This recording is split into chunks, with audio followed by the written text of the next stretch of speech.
Graça e paz, queridos. Bom dia a todos.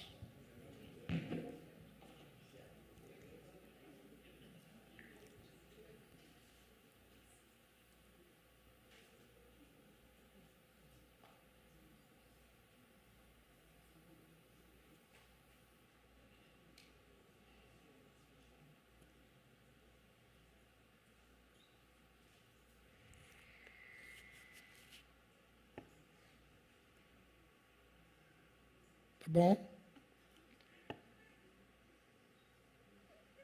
Essa vida de eletrônica é um caso sério.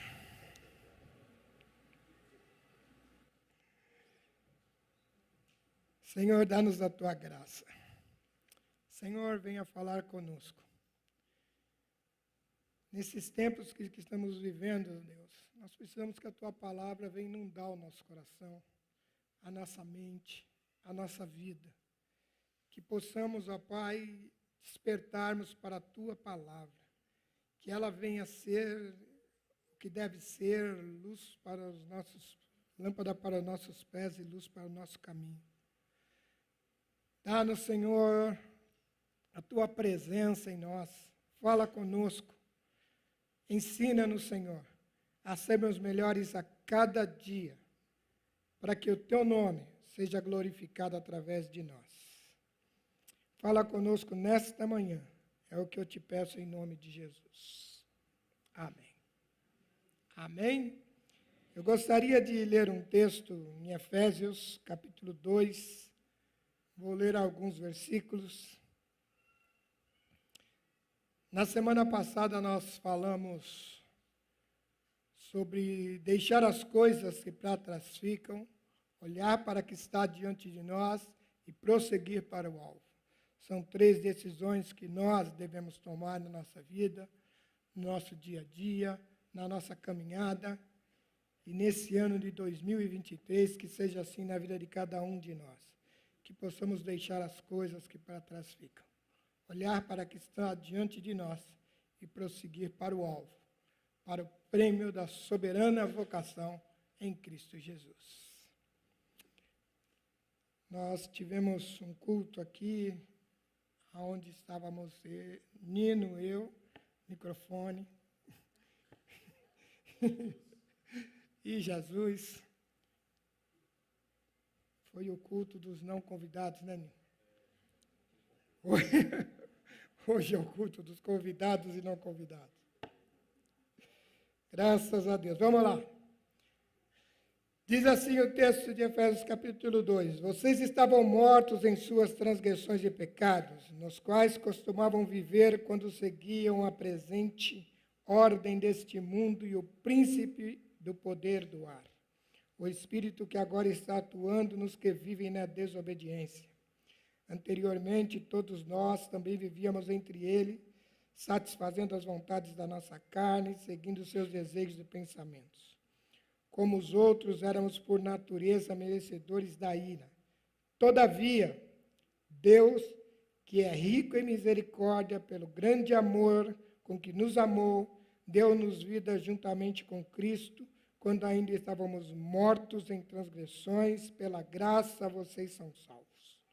Deus nos ressuscitou com Cristo e com Ele nos fez assentar nos lugares celestiais em Cristo Jesus, para mostrar nas eras que hão de vir a incomparável riqueza da sua graça, demonstrada em sua bondade para conosco em Cristo Jesus.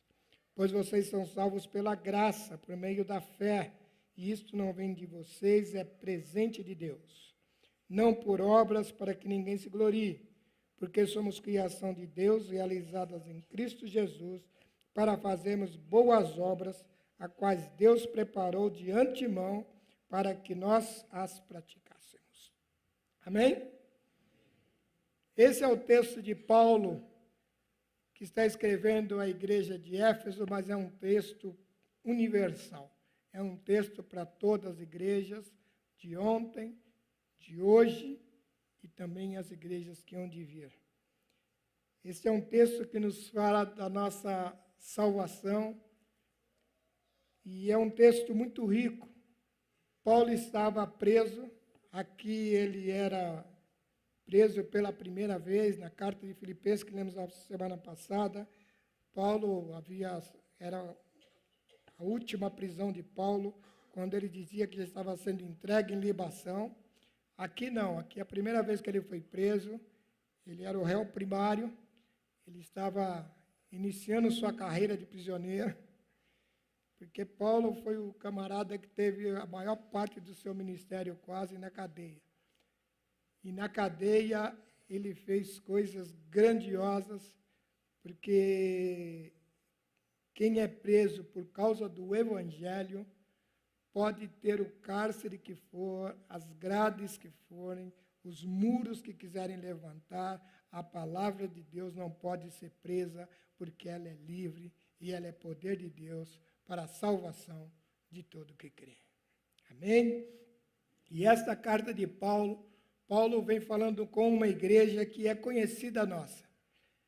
Nas 7 cartas de Apocalipse, para as igrejas do Apocalipse, esta igreja está lá. A igreja de Efésios está lá, e João escrevendo sobre essa igreja, na carta do Apocalipse, ele diz assim: conheço as suas obras, o seu trabalho árduo, a sua perseverança.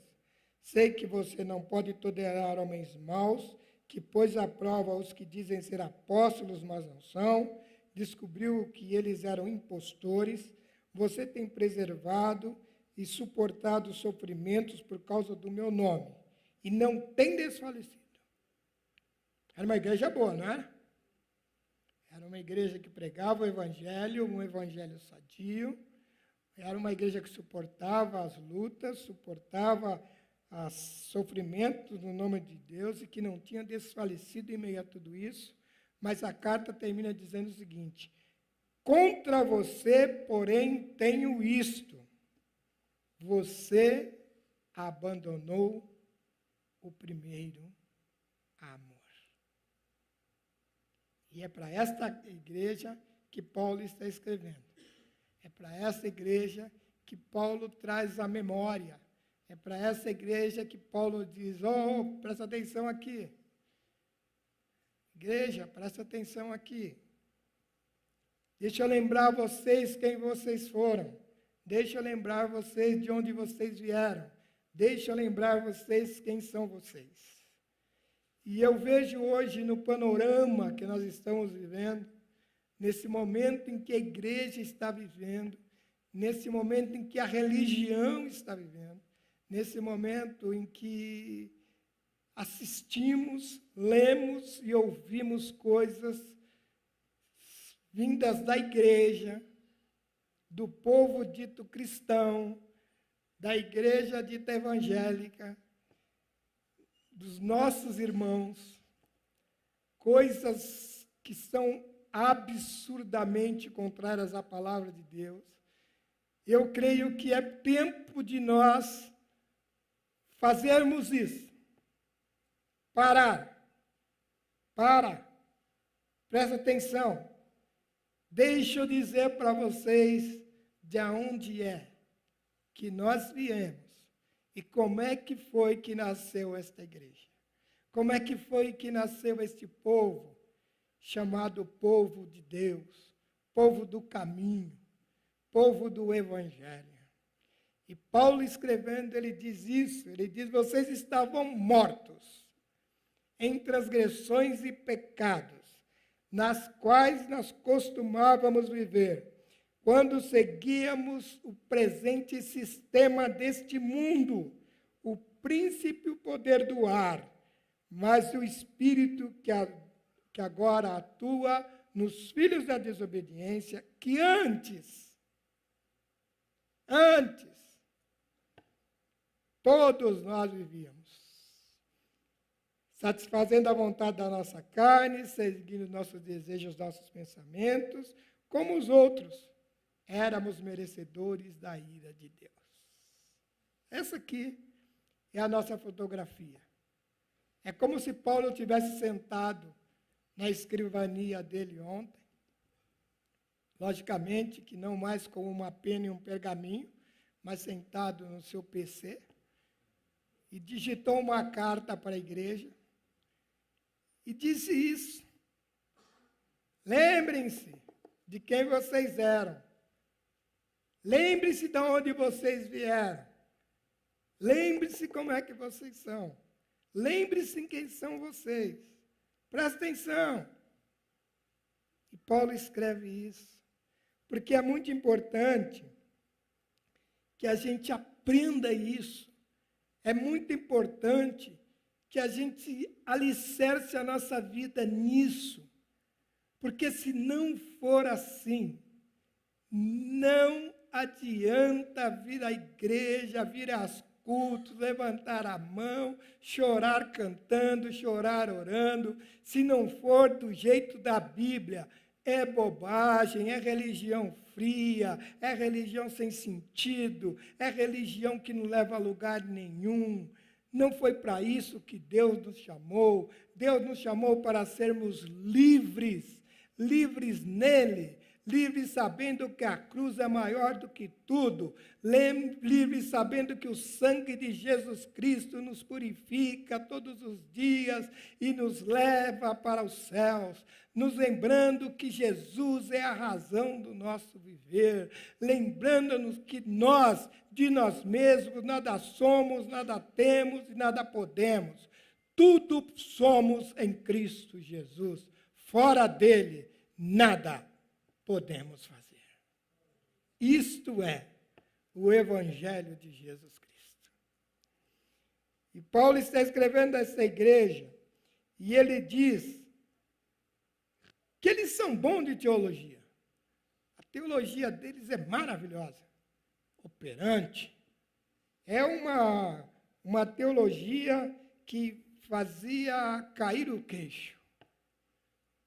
Bonita, com princípios estabelecidos, sabiam no que criam e por que criam. Eram pessoas que sofriam pela causa. E Paulo faz questão de dizer para eles que eles suportavam o sofrimento por causa do nome de Jesus. Mas Paulo diz: tenho contra vocês uma coisa. Vocês abandonaram o primeiro amor. Essa palavra que nós temos como poesia, né, na mente dos poetas, como a coisa mais linda que se pode dizer para uma outra pessoa, né? Quem não gosta de ouvir "eu te amo"? Bonito isso, né? É uma frase bonita. É uma frase que normalmente acaba entre os namorados em beijos. Porque é a palavra que vale a pena ouvir. Mas amar não é sentimento. Amar é decisão. É tanta decisão que Jesus, quando ele falou do amor, ele não falou como sentimento. Ele falou como um caminho, como uma necessidade, como um princípio que declara que Jesus veio a este mundo. E Paulo, quando escreve sobre o amor, ele diz: ainda que fale a língua dos homens e dos anjos, se não tiver amor, serei como o sino que tine, serei como um prato que faz barulho. E ainda que eu tenha o dom de profecia, saiba todos os mistérios, todo o conhecimento, e tenha a fé capaz de mover montanhas, mas se eu não tiver amor, eu nada serei. Ainda que eu dê aos pobres tudo o que possuo, entregue o meu corpo para ser queimado, mas se não tiver amor, nada disso valerá. E Paulo está escrevendo isso, e a primeira frase dele é ainda que. Ele não está dizendo que ele faria isso, que qualquer um de nós faríamos isso. Entregar o nosso corpo para ser queimado pelo outro. Eu não sei os irmãos, Mas aqui, de bate-pronto, não. Mas Paulo diz que mesmo que nós fizéssemos tudo isso, sem amor, não tem valor. Mas a carta de Efésios nos ensina mais.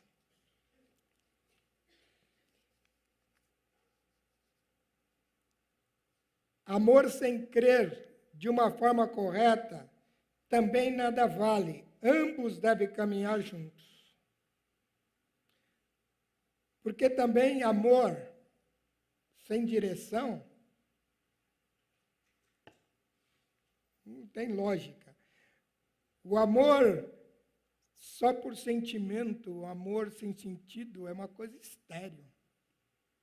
O amor, ele não pode ser vazio. E fé, na fé, também é uma religião sem sentido. Deus é amor e ação. Deus amou o mundo de tal maneira que enviou o seu Filho Jesus. Este é o amor com ação. É o amor que toma atitude em prol do outro. E eu quero aprender algumas coisas com esse texto que nós lemos, porque nos fala da nossa salvação. E nos fala que nós somos agentes passivos dessa salvação. Eu tenho um amigo que eu evangelizo ele pelo menos há uns 15 anos. Eu não sei se eu evangelizo mal ou se ele tem um ouvido ruim. Já dei Bíblia de presente, já falei para ele do Gênesis ao Apocalipse, já discuti livros com ele, mas interessante é que um ouvido tapado. Às vezes a gente olha assim, eu falo assim, por que ele não está entendendo? Será que ele não está entendendo? Não, ele não está entendendo. E esse texto de Paulo nos diz isso, que nós somos salvos numa ação de um Deus amoroso, doador, paciente e gracioso. É uma salvação que vem de um Deus que decidiu nos amar. Ele diz que nós estávamos mortos em ofensas e pecados. Nós estávamos totalmente à mercê da ira de Deus. E o texto que Paulo nos diz que Deus, na sua infinita e rica misericórdia, no seu grande amor, nos amou. Eu ouvi isso uma vez e achei muito interessante. Quando nós estávamos estudando esse livro aqui, e uma das pessoas falou assim, a impressão que eu tenho é que teve um bate-papo pré-criação entre o Pai, o Filho e o Espírito Santo. E eles disseram, nós vamos criar a humanidade. Só que eles podem cair. Eles podem pecar contra nós. E nós vamos agir com poder ou com amor. E eles decidiram, na Divina Trindade, agir por amor. E essa foi a decisão deles. Nós vamos amar. O nosso pacto com a humanidade é um pacto de amor. E esse texto de Paulo nos mostra isso, que nós desobedecemos, nós morremos, Nós vivíamos segundo nossa direção da nossa cabeça em ofensas e pecados, mas Paulo diz que Deus, na sua infinita misericórdia e amor, nos salvou, nos amou. E isso é muito importante para nós, porque o amor é o que identifica a igreja. O amor é o que mostra ao mundo que Jesus morreu por nós. É o amor que diz para as pessoas que há algo diferente nesse povo que diz que está caminhando para o céu.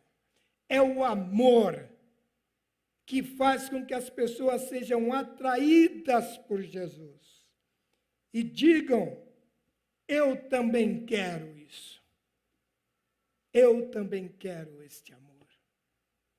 É por isso que sem o amor, tudo o que fazemos não identifica a igreja de Jesus Cristo. Porque Deus é amor.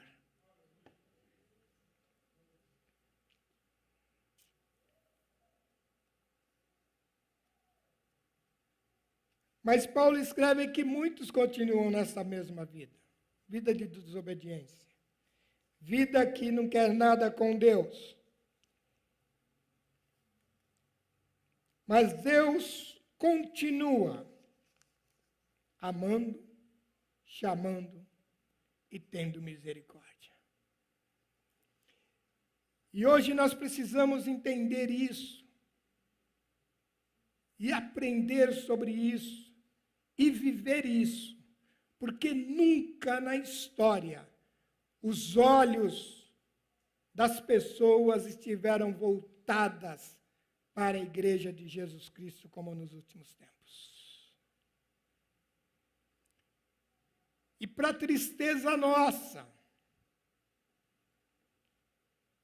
e para lágrimas nossas, e para angústia nossa, e para vergonha nossa, o mundo está assustado com o que ele tem visto na igreja de Jesus Cristo, que deve ser conhecida pelo amor.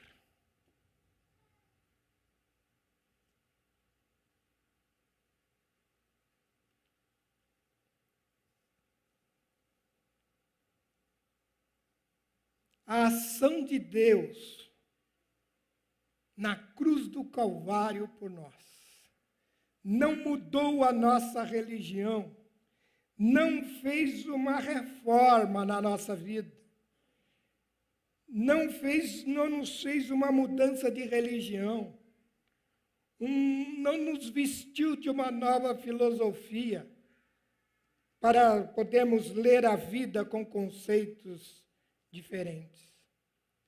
A ação de Deus em nós matou o velho homem para que nascêssemos em Cristo Jesus uma nova criatura, criatura que ama, criatura que vive para a glória de Deus, criatura que existe para dizer ao mundo que Deus é bom.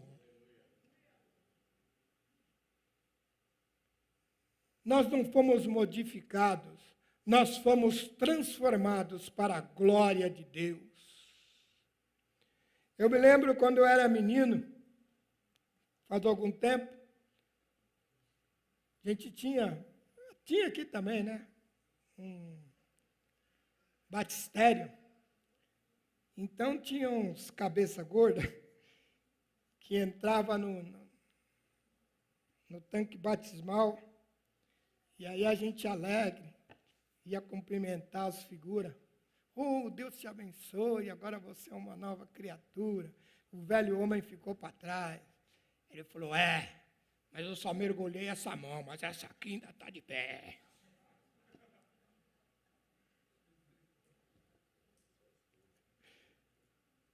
E eu olho hoje para a igreja e falo, teve muita gente que não afundou as duas mãos.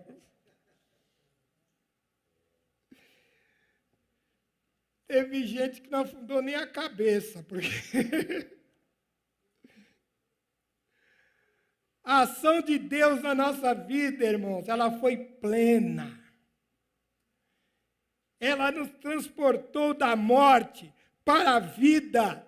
E não há transporte da vida para a morte, porque aonde Deus age, Ele não se arrepende do que Ele fez. Ele te salvou e o seu lugar é no céu. E para que você esteja no céu, nem que for pelo fogo, no céu você chega. Porque o amor de Deus é maior do que o nosso pecado. Creia nisso.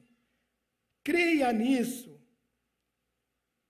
Eu me lembro que a primeira vez que eu preguei sobre isso, uma pessoa, acabei o culto, a pessoa falou para mim assim, então eu posso ser crente de qualquer jeito. Eu falei, você pode ser o que você quiser. Você pode ser crente de qualquer jeito, ímpio de qualquer jeito, mas não do jeito de Deus.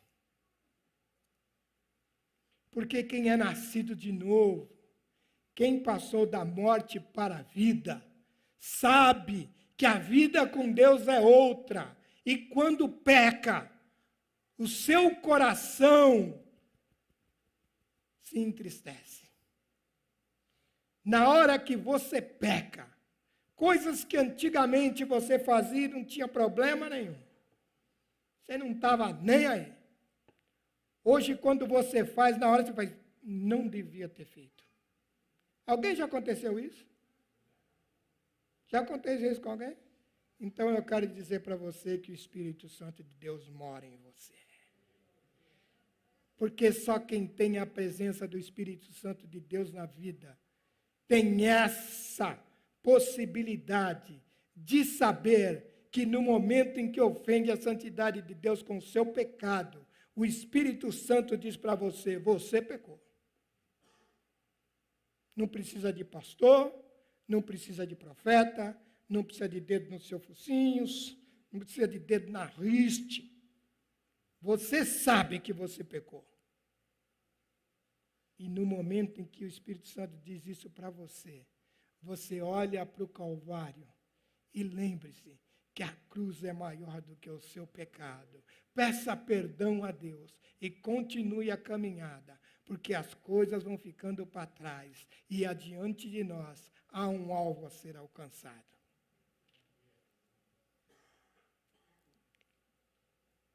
Diante da ação de Deus, não há argumentos e nem méritos humanos. Não é mérito seu. Os méritos são de Cristo. Nós não fizemos nada para merecer a salvação em Cristo Jesus. Vou contar uma história rápida para vocês. Quero também. Eu tenho 62 anos, então eu posso contar história, porque o que eu tenho é história para contar. Na época de igreja, menino, também tinha uma historinha, que vinha um cara com uma gaiola. E dentro dessa gaiola tinha um lindo pássaro. E uma pessoa passou e falou, onde vais levar esse pássaro? E aquele homem disse, vou levá-lo para matar. Eu vou judiar, bater e depois matar. Então, aquela pessoa que havia encontrado falou, eu compro esse pássaro. Quanto você quer? Aí a pessoa deu o preço e a pessoa que estava passando pagou pelo pássaro e pegou a gaiola, abriu a porta e o pássaro saiu livre. E aí vinha a explicação. Quem estava segurando a gaiola era o diabo. O pássaro na gaiola éramos nós. E o comprador era Jesus. Era uma história linda. Os olhos marejavam. Mas isso é uma grande mentira. Porque esta salvação que Deus nos trouxe em Cristo Jesus teve a ver com o Pai, com o Filho e com o Espírito Santo de Deus que decidiram nos amar.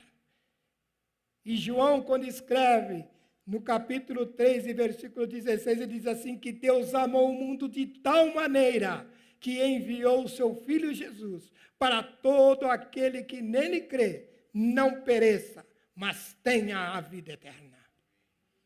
A responsabilidade do pecado é nossa. Quando nós odiamos uma pessoa, a responsabilidade é nossa. Quando nós pecamos, a responsabilidade é nossa. Quando nós andamos por caminhos errados, a responsabilidade é nossa. Quando nós tomamos decisões erradas, a responsabilidade é nossa. Porque quando Jesus estava caminhando entre nós, que ele viu os inimigos dele vindo, ele falou, aí vem o príncipe deste mundo, e ele nada tem conosco. Nada tem comigo. Se ele nada tem com Jesus, nada tem com a igreja. A igreja de Jesus Cristo precisa assumir as suas responsabilidades. E se está pecando diante de Deus, a igreja deve se colocar de joelhos e dizer, Deus, tem misericórdia da minha vida. E Deus age sobre nós. Não responsabilize o diabo pelo que nós estamos assistindo, em nome de Deus. Não responsabilize o diabo pelo que nós estamos vendo, ainda com textos bíblicos para defender. Não responsabilize o diabo por isso. É responsabilidade nossa. E a conta vem. A conta vem. E o boleto terá que ser pago. Mas eu quero dizer uma coisa para você. A sua salvação está garantida em Cristo Jesus, na cruz do Calvário. Porque Ele decidiu nos salvar quando nós estávamos mortos em delitos e pecados. E Deus não vai abrir mão de você. Ele vai chegar diante de você e vai declarar o amor dele por você. E vai ser um amor dele tão grande, que a igreja vai se pôr de joelho e dizer, perdão, misericórdia, eu pequei. Porque o amor de Deus nos constrange. Os irmãos estão entendendo? Porque se este não for o princípio que rege a nossa vida enquanto igreja de Jesus Cristo, é bobagem, irmãos. Porque sem amor não há declaração de evangelho. E o amor tudo sofre, tudo padece, tudo crê, tudo suporta. O amor aguenta.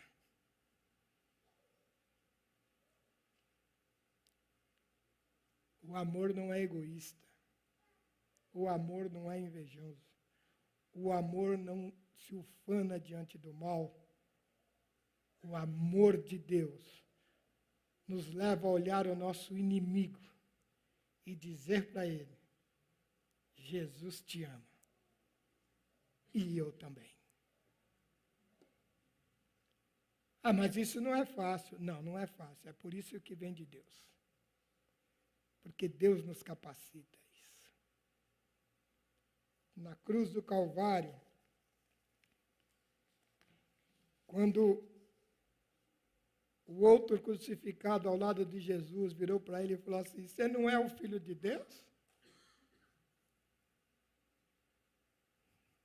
Diz para ele mandar os anjos dele te tirar daqui da cruz. Você não é o poderosão? E o que Jesus disse foi, se eu pedisse, o Pai mandaria uma miríade de anjos para me livrar daqui. Mas o que Jesus disse foi, Pai, perdoa, porque eles não sabem o que estão fazendo. E por fim, ele olhando para nós, para a raça humana, ele disse, está consumado. E é por isso que eu e você estamos aqui. estamos no caminho do aprendizado.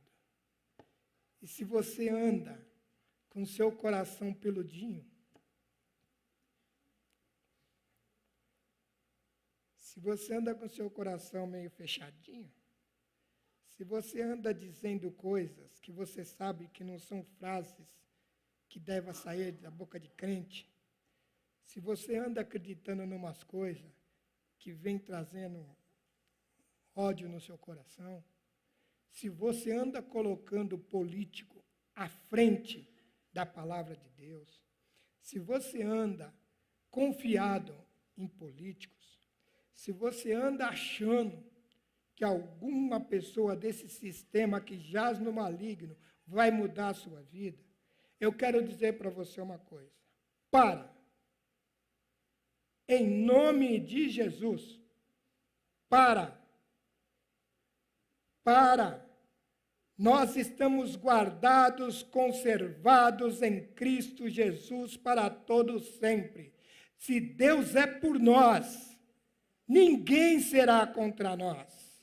Creia em Jesus Cristo, e se porventura o seu coração se criou raízes de amargura contra alguém por causa de político, por causa de política, por causa de time de futebol, por causa de comida, por causa de cebola, perdoa o seu irmão. Volte atrás, peça perdão, porque o caminho do Evangelho é um caminho lindo, onde você pode olhar para a cara de todo mundo e dizer: graça e paz, meu irmão.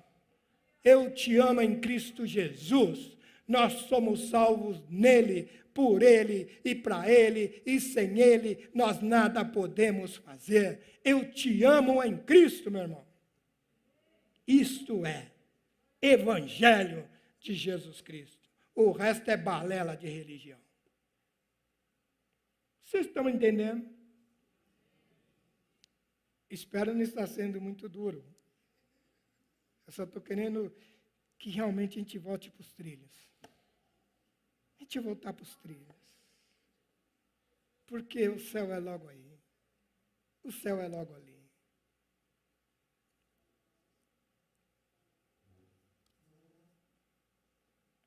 Amar sem crer de forma correta é religião fria e sem sentido.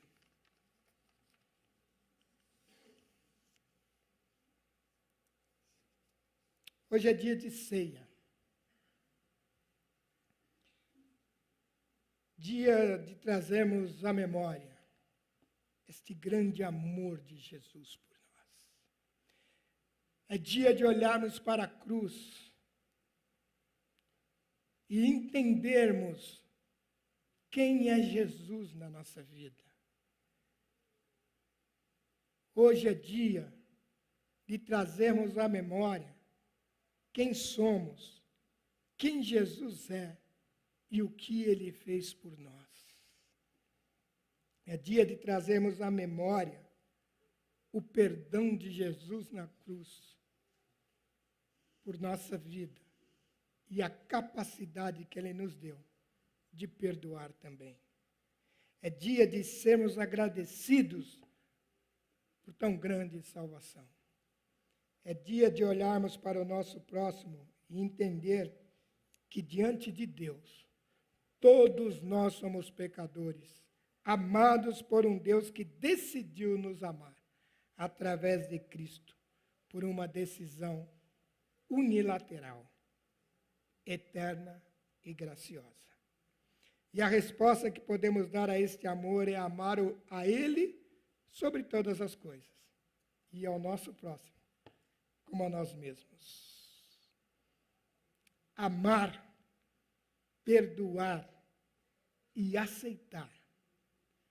Este é o caminho do Evangelho. Que haja Jesus na sua vida.